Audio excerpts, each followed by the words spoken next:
Quotes by Earl Nightingale. Your world is a living expression of how you are using and have used your mind. In other words, the events, circumstances, and people you experience in life are all a result of your thoughts and actions. Earl Nightingale is saying that if you want to change your life, a good way to begin is by changing your thinking. You create your reality through your thoughts, words, and deeds. Your mind is a potent tool.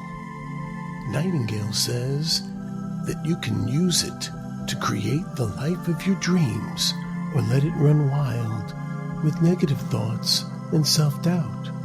It's up to you.